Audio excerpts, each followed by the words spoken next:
둘째 주는 원더풀 데이로 우리 주변에서 교회 다니지 않는 분들을 교회로 초청해서 같이 예배드리는 주일로 그렇게 우리가 지키고 있죠.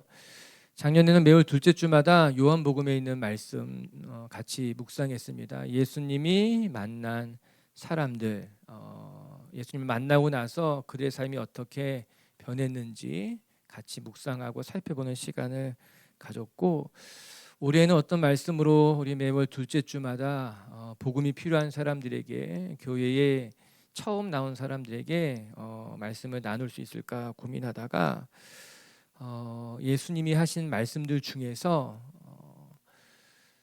잠시 길을 잃은 사람들, 또 신앙을 잃어버린 사람들에게 필요한 말씀을 좀 뽑아서 여러분들과 나누려고 합니다. 큰 주제는 길을 잃어버린 사람들에게라는 주제로 같이 말씀을 전하고 싶습니다. 우리가 인생길 걸어가다 보면은 늘 안전한 길로, 편안한 길로만 가는 것이 아니라 때로는 우리의 인생길이 불확실할 길을 걸어갈 때도 있고, 또 때로는 위험을 감수해야만 하는 때도 있을 수 있습니다. 또 어떤 때는 길을 걸어가다가 내가 잘못 왔나? 내가 잘못된 길로 갔나? 그런 두려운 마음이 들 때도 있을 수 있어요. 그 우리가 살아가는 인생길입니다. 제가 오래전에 혼자 지리산 종주하기 위해서 2박 4일로 지리산 여행을 간 적이 있습니다. 혼자 가서 배낭도 크고 또 이것저것 준비할 것들이 많았는데 첫날부터 비가 장대처럼 쏟아졌어요. 큰 배낭에 우비까지 입고서 계속해서 위로 올라가게 되었는데, 정신없이 가다 보니까는 주변에 아무도 없는 것을 나중에 알게 되었습니다. 새벽에 처음에 출발할 때는 그래도 내 곁에 이런저런 사람들이 있었는데 땅만 보고 열심히 가다 보니까는 아무도 보이지 않는 거예요. 순간 무서운 생각이 들었습니다. 모르는 사람이라도 내가 제대로 가고 있구나, 사람들이 있으면 그 생각을 했는데 아무도 보이지 않으니까 당황스럽기도 하고 내가 길을 잃어버린 건가 두려운 생각도 들었어요. 큰 마음이다, 큰 일이다 싶었지만 어쩔 수 없어서 다시 이제 뚜벅뚜벅 정상을 향해서 올라가고 있었는데, 갑자기 건장한 분이 나타나더니 자기가 짐을 짊어져 주겠다고 대신 제 가방을 뺏어 가려고 하는 거였어요. 제가 괜찮습니다, 저 혼자 할 수 있어요 얘기했는데, 그분이 학생같이 보이는데 이러다 큰일 날 수 있으니까는 그냥 내가 들어주겠다고 해서 뺏어가다시피 제 가방을 들고 올라갔고, 저는 그 사람 뒤 쫓아갔습니다. 그렇게 한참을 걷다 보니 노고단 정상에 오르게 됐고, 딱 정상에 올라가니까는 비가 그쳤어요. 나중에 생각해 보니까는 내가 그때 그 사람 만나지 않았으면은 정말 큰일 날 뻔했겠구나, 그런 생각하게 됐습니다. 혼자서 길도 모르는데 비까지 쏟아지는 곳에서 이 사람 안 만났으면 어떻게 됐을까? 보통 등산하시는 분들은 알겠지만 나뭇가지에 리본 같은 거를 걸어 놓잖아요. 그리고 그거 보면서 찾아가는데 리본이 하나도 보이지가 않았거든요. 길을 잃어버린 것만 같았죠. 근데 그 사람이 나타나서 짐도 가방도 들어주고 또 안내까지 해주셔서 아무튼 안전하게 2박 4일 등산을 할 수 있었어요. 낯선 사람이었지만 그 사람에게 도움을 받았던 것이죠. 어쩌면 하나님이 보내주신 사람이 아닐까, 그런 생각도 했습니다. 여러분, 우리가 인생길을 걸어가다 보면은 예기치 않게 우리가 길을 놓칠 수가 있습니다. 내가 잘 가고 있는 줄 알았는데 문득 내가 정말 잘 가고 있는 것인가, 이렇게 살면 되는 것인가, 이런 생각이 들 때가 있는 거죠. 혼란스럽기도 하고 두렵기도 하고, 저는 우리 인생길에서 우리 식구들이 그렇게 혼란스럽고 두려울 때마다, 그러나 여러분 곁에 하나님이 계시고 하나님이 보내신 사람들과 함께 믿음의 경주를 감당할 수 있으리라 믿고 인생길 걸어가는 성도님들 되시기를 주님의 이름으로 축복합니다. 우리가 길을 잃어버렸다 하여도 하나님이 함께 하시면 두려울 것이 없고, 또 때로는 당혹스러운 일을 만난다 할지라도 하나님이 우리 길의 인도자가 되시면은 어떠한 길도 잘 감당하게 될 줄로 믿습니다. 오늘 여러 가지 제목을 생각하다가 길을 잃어버린 그대에게 이 제목을 가지고 12번 설교하려고 합니다. 첫 번째 시간은 길을 잃어버린 우리들에게 주님이 무엇이라 말씀하시는가? 내가 너의 삶을 쉬게 하겠다. 내가 너의 삶을 안전하게 하겠다 말씀하고 계시는 장면인 거예요. 28절부터 한 절씩 읽어보면서 우리 말씀을 배워볼게요. 28절입니다. 시작. 수고하고 무거운 짐진 자들아 다 내게로 오라. 내가 너희를 쉬게 하리라. 수고하고 무거운 짐진 자들아. 우리가 너무나 잘 알고 있는 말씀인데 같이 생각해보고 싶어요. 우리가 인생길 걸어가다가 길을 잃어버린 것만 같을 때에 내가 잘 살고 있는가 두려운 마음이 들 때 주님이 무엇이라 말씀하시는가? 무거운 짐을 내려놓고 우리 같이 동행하자고 주님이 말씀하신다라고 하는 것입니다. 여러분, 우리가 열심히 잘 살고 있는 것 같지만 또 때로는 내가 왜 이렇게 열심히 수고하고 있는지 후회가 들 때가 있지 않습니까? 전에는 뭔가 분명한 목적이 있었고 그 목적을 위해서 열심히 달렸던 것만 같은데 어느 날 문득 내가 지금 어디에 있는 건가? 내가 지금 잘하고 있는 것은 맞는가? 그것 때문에 혼란스럽기도 하고 두렵기도 하고 또 때로는 불안하기도 한 거예요. 저는 이런 시간이 누군가 마주하게 되는 시간이라고 생각하게 됩니다. 사람마다 다 시기만 다를 뿐이지 인생길 살아가다 보면은 적어도 한두 번 다 이런 생각을 하게 됩니다. 마치 길을 잃은 것만 같고 그것 때문에 혼란스러운 시간, 내가 정말 잘 살고 있는가? 이대로 살아가면 내 인생 맞게 살아가는 것인가? 그것 때문에 무기력해지기도 하고 그런 마음이 든다는 거죠. 근데 그때 주님이 무엇이라 말씀하시는가? 28절의 말씀에 보니 수고하고 무거운 짐진 자들아 다 내게로 와서 나와 같이 걸어가자고 주님이 말씀하신다라고 하는 겁니다. 우리 인생의 최고의 초대이고 최고의 동행인 것만 같아요. 이 말씀에 아주 중요한 세 가지 요소가 등장하게 되는데 이거 다 우리가 따져봐야만 됩니다. 첫 번째, 주님은 수고하고 무거운 짐진 자들아 이렇게 말씀하고 계세요. 이거 우리의 현실적인 문제입니다. 우리가 살아가는 삶이 어떠한 것인가? 수고하고 무거운 짐을 지고 가는 것이 인생길이라고 하는 것입니다. 두 번째는 다 내게로 오라 이렇게 말씀하십니다. 여기에 다자라고 하는 곳에 크게 동글동글 동그라미 쳐도 괜찮습니다. 너희들 모두 다 내게 오라라고 하는 것이에요. 수고하고 무거운 짐을 지고 가는 사람이라면 어느 누구도 예외 없이 주님께 나아올 수 있다라고 하는 말씀이에요. 그럼 마지막 세 번째는요, 내게로 오라 이 말씀이 중요합니다. 이는 초대의 말씀이죠. 문제를 해결하는 방법에 대해서 이야기하고 있습니다. 우리가 인생길에서 길을 잃어버렸을 때에 주님께 나아가야지만 비로소 문제를 풀 수 있다는 거예요. 내가 그 문제를 붙잡고 살아가는 것이 아니라 내가 그 문제를 붙들고 풀려고 애쓰는 것이 아니라 우리가 문제를 만났을 때에 주님께 나아가야지만 문제를 감당할 수 있게 된다라고 하는 것이에요. 하나씩 생각해 볼 필요가 있어요. 먼저는 주님이 우리에게 무엇이라 말씀하시는가? 수고하고 무거운 짐진 자들아 이렇게 이야기하고 있어요. 여기서 수고하고 무거운 짐을 졌다는 것은 즉 우리의 인생이라고 하는 것이요, 내가 감당할 수 없는 짐을 짊어지고 간다는 것이에요. 우리는 내가 짊어진 짐을 내가 감당해야지 이런 생각으로 살아갑니다. 어쩌면 그 생각은 굉장히 책임감 있는 생각이고 마땅히 그렇게 살아가는 것이 맞기도 할 것이에요. 내게 맡겨진 가정이고 내가 감당해야 하는 인생이기에 어떻게든지 내가 해야 돼 이런 생각으로 살아가는 것이 맞겠지요. 그러나 냉정히 돌아볼 필요가 있습니다. 내 가정이고 내가 감당해야 될 일임에는 맞지만 정말 그것을 내가 감당할 수 있겠는가? 내가 감당할 수 있는 문제가 돌아봐야 된다라고 하는 것이죠. 물론 우리가 감당할 것들이 많습니다. 저 책임은 지지 말자 이런 이야기하는 것도 절대 아니에요. 내게 주어진 일이라면, 내가 감당해야 되는 사명이라면 최선을 다해서 성실하게 살아가는 것이 맞겠지만 오늘 주님이 무엇이라 말씀하셨는가? 수고하고 무거운 짐진 자들아 그 일이 내가 감당하기에는 버거운 일이야. 그 일을 내가 감당할 수 없는 일이기도 해. 그렇기 때문에 너가 짊어지지 말고 나에게 갖고 오라고 말씀하고 있는 건 아니겠습니까? 수고하고 이 단어가 코피아노라고 하는 단어인데 이 본래 뜻은 원래는 피곤하다는 뜻이에요. 고단하다는 뜻이에요. 우리의 인생이 무엇인지 아주 잘 표현하고 있는 단어인 것만 같습니다. 어쩌면 우리 인생의 본질적인 문제는 우리의 삶이라고 하는 것이 피곤하고 고단하다라고 하는 거죠. 우리의 몸과 마음이 지칠 수밖에 없는 것이 우리의 삶이라고 하는 것입니다.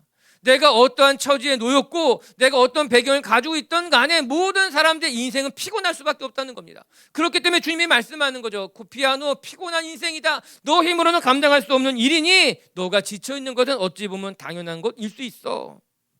여러분, 인생의 경주를 하는 사람들 가운데 피곤하지 않은 사람이 어디 있겠습니까? 우리가 다 피곤합니다. 고단하고 어렵고 지쳐있고, 그래서 쉬고 싶다는 말이 우리 입에 달려있는 것 아니겠습니까?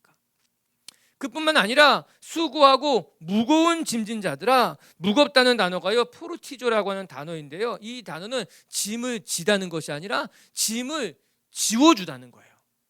내가 짐을 지었다는 말이 아니라 짐이 나에게 지어지게 되었다라고 하는 것입니다. 내가 짐을 지려고 하는 것이 아니라 태어나 보니까 이 짐이 내 어깨에 짊어지게 된 거예요.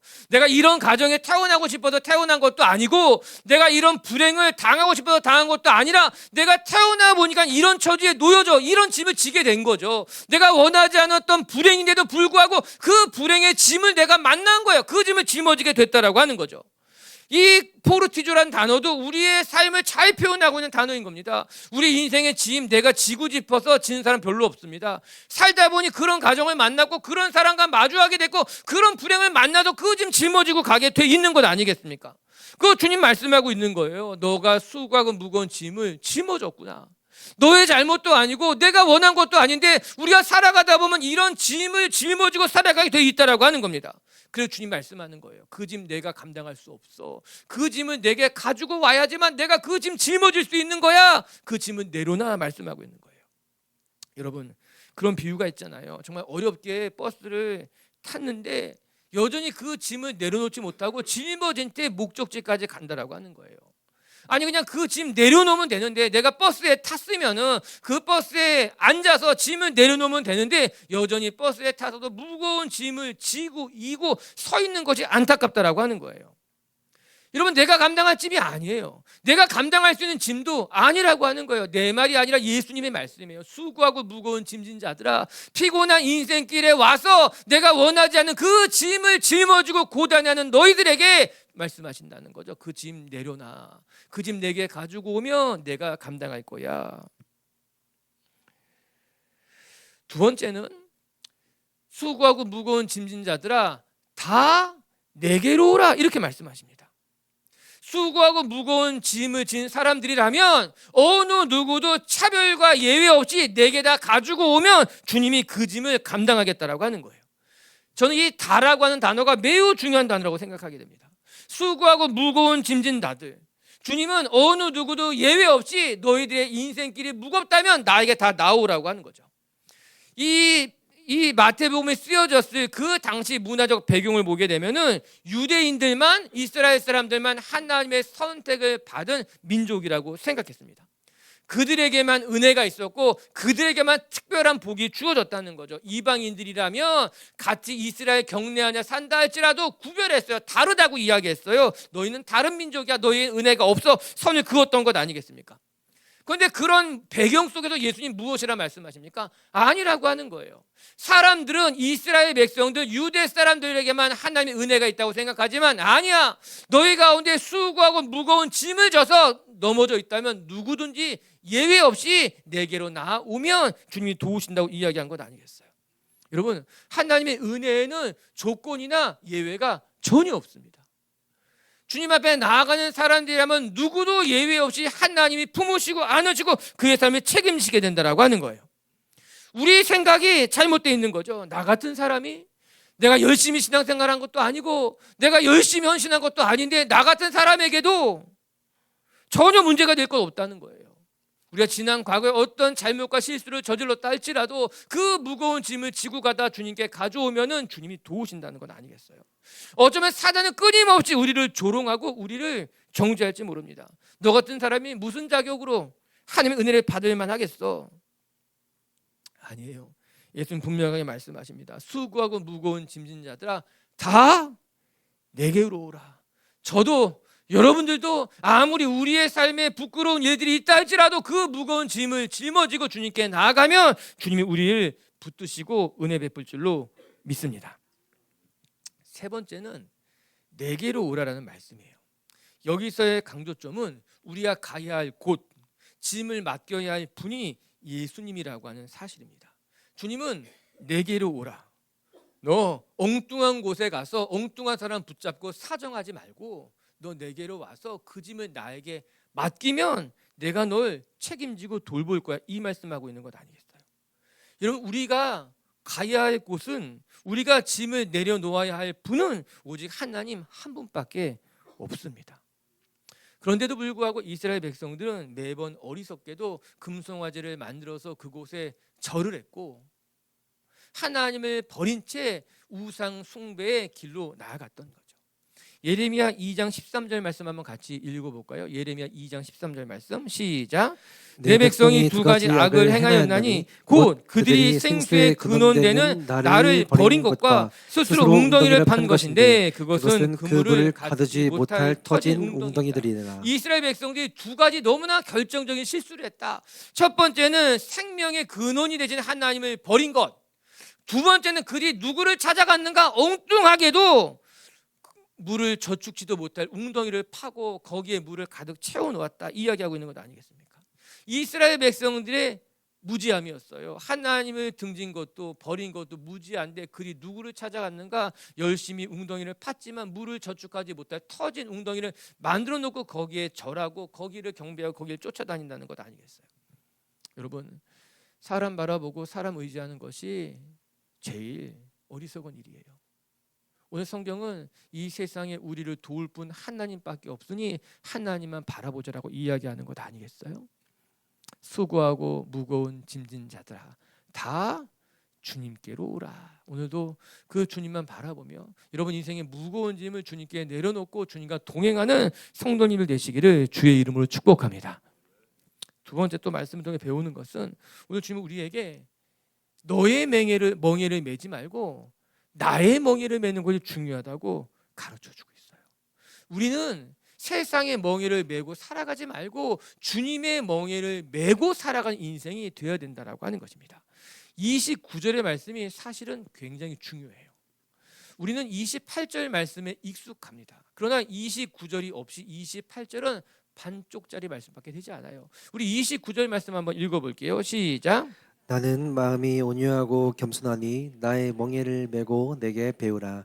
그리하면 너희 마음이 쉼을 얻으리니. 나의 마음은 온유하고 겸손하니 나의 멍에를 메고 내게 배우라. 우리가 지금까지 28절 말씀을 너무 자주 들었습니다. 수고하고 무거운 짐진 자들아 다 내게로 오라. 매우 유명한 말씀이죠. 그리고 우리에게 위로가 되는 말씀입니다.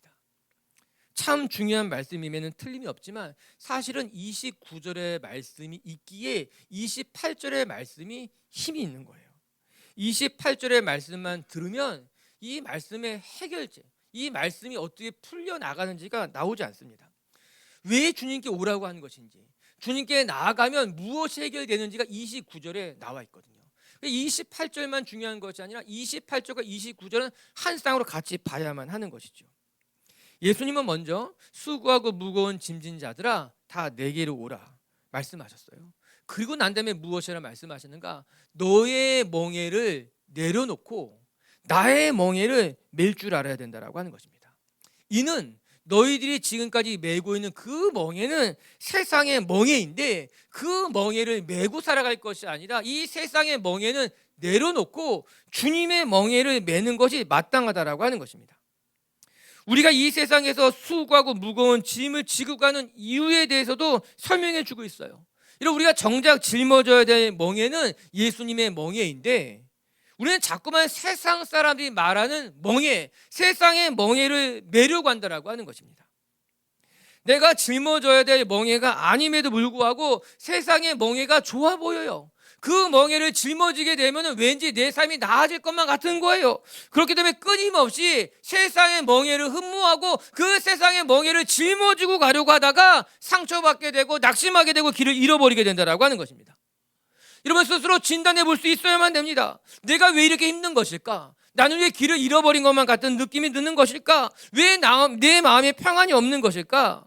여러분 혹시 여러분 마음에도 행여나 주님의 멍에를 짊어지고 살아가는 것이 아니라 여전히 세상의 멍에를 동경하면서 세상의 멍에를 짊어지면 내 삶이 잘 될 것만 같은 이 어리석은 마음으로 세상의 멍에를 붙들고 살아가고 있지는 않은 것인지, 저 멍에 짊어지려고 욕심이 생기게 되고 그 세상의 멍에 때문에 하나님의 멍에를 내려놓고 있지는 않은지 돌아봐야만 됩니다.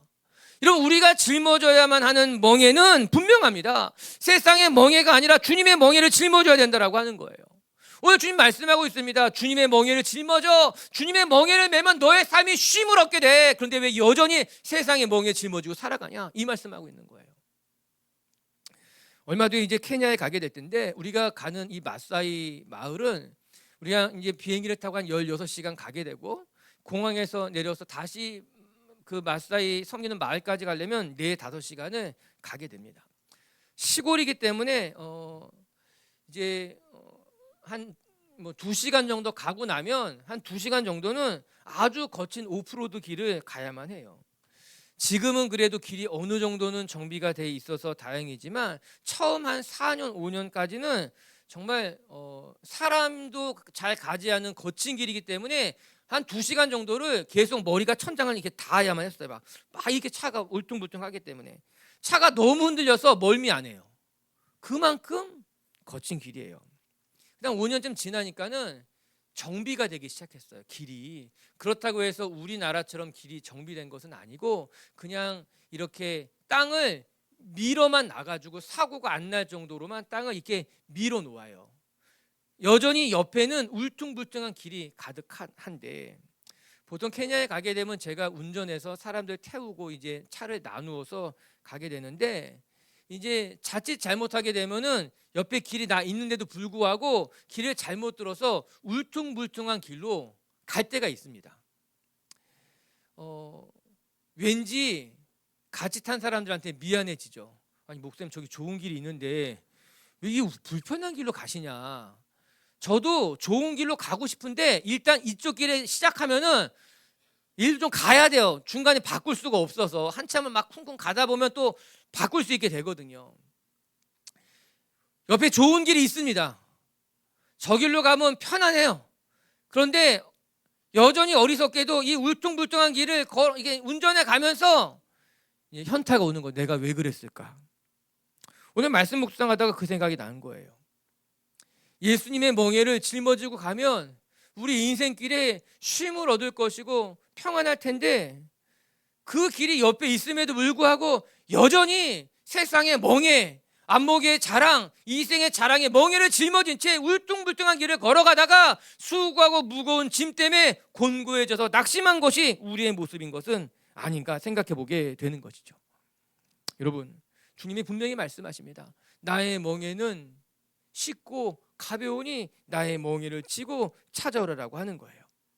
여전히 우리 빛지교회 식구들이 세상의 멍에, 즉 육신의 정욕과 안목의 정욕과 이생의 자랑뿐인 이 세상의 멍에를 흠모하여서 그 멍에 짊어지면서 낙심하는 것이 아니라, 주님께서 말씀하신 것 같이 이 세상의 멍에는 다 내려놓고 주님의 멍에, 온유하고 겸손하신 주님의 멍에를 짊어지고 주님과 함께 믿음의 길, 좁은 길 걸어가는 성도님들 되시기를 주님의 이름으로 축복합니다.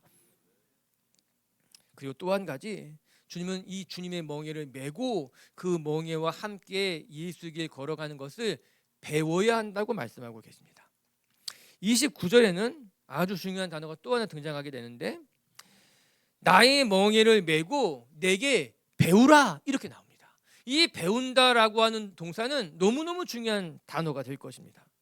주님의 멍에를 맬 뿐만 아니라 주님의 멍에를 짊어지는 법을 배워야 된다라고 하는 것입니다.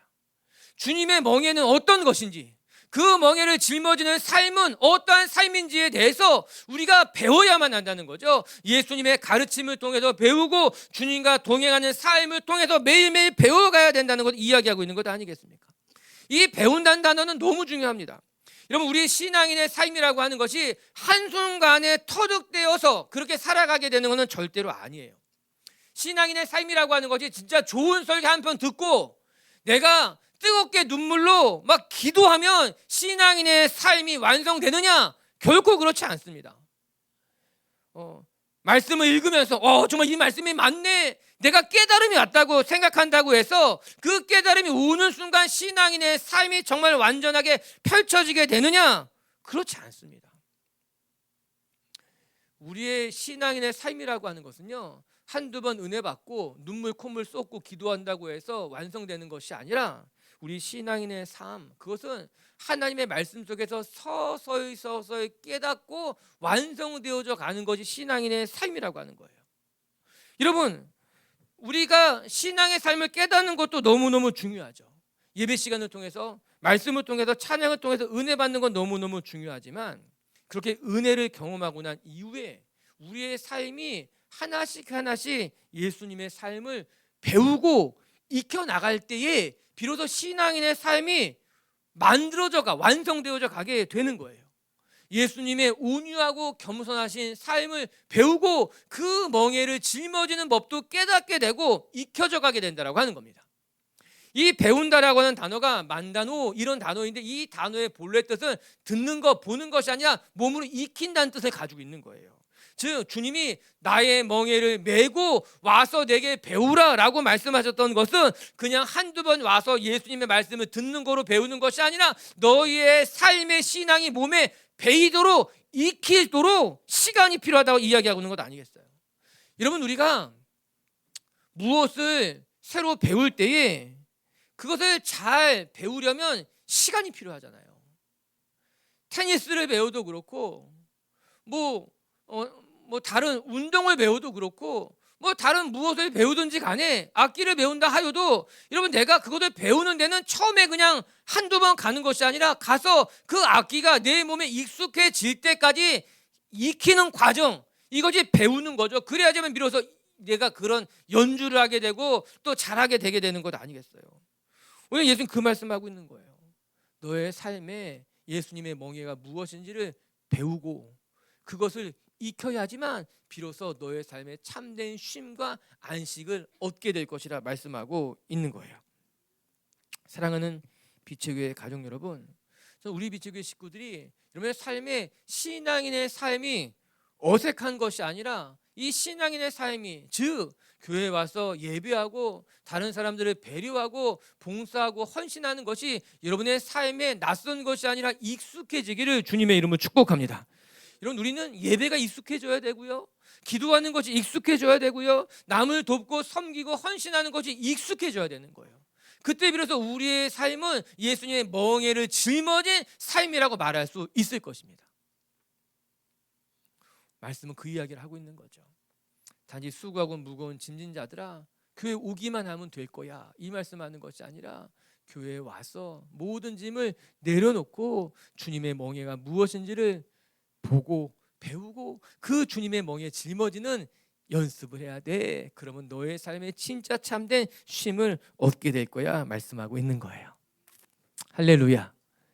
오늘은 두 번째까지밖에 없어요. 오늘 우리 빛의 성도들의 삶의 자리에서 정말 주님의 멍에를 잘 짊어지고 그 멍에를 메고 주님과 동행하여서 정말 여러분의 삶이 무겁지 않게, 수고하지 않게 정말 잘 감당할 수 있는 빛의 교회 가족들이 되시기를 주의 이름으로 축복합니다.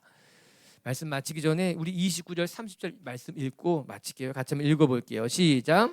나는 마음이 온유하고 겸손하니 나의 멍에를 메고 내게 배우라. 그리하면 너희 마음이 쉼을 얻으리니 이는 내 멍에는 쉽고 내 짐은 가벼움이라 하시니라. 아멘. 주님의 멍에는 쉽고 가볍다고 합니다. 그럼에도 불구하고 우리는 너무나 어리석게 무겁고 거추장스러운 세상의 멍에를 짊어지고 그것이 좋은 줄만 알고 착각하면서 살아가는 건 아니겠습니까? 우리의 눈에 비늘 같은 것이 벗겨져야 돼요.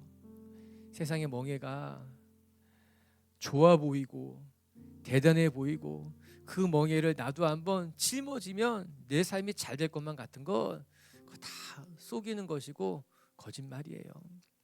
세상의 멍에가 여러분의 영혼을 병들지 못하도록 그 세상의 멍에는 다 내려놓고 주님의 멍에, 쉽고 가벼운 그 주님의 멍에 짊어지고 2025년도 승리하는 빛의 교회 가족들이 되시기를 주의 이름으로 축복합니다. 첫 번째 주님 말씀하십니다. 수고하고 무거운 짐진 자들아. 여러분, 우리의 삶의 인생의 멍에 내가 혼자 감당할 수 없어요. 내가 혼자 감당할 수 없는 짐이기에 주님이 가져오라라고 말씀하십니다. 여러분, 마음속에 있는 그 모든 짐, 무거운 책임감, 그 다 주님께 가지고 가셔서 주님께서 감당하시는 한 해가 되시기를 주의 이름으로 축복합니다. 두 번째, 오늘도 우리는 나의 멍에 메고 사는 인생이 아니라 세상의 멍에 그 흠모하며 살아가는 것 아니라 주님의 멍에를 지고 그 주님의 멍에 매는 법을 배우며 신앙인의 삶을 잘 만들어가는 성도님들 되시기를 주의 이름으로 축복합니다.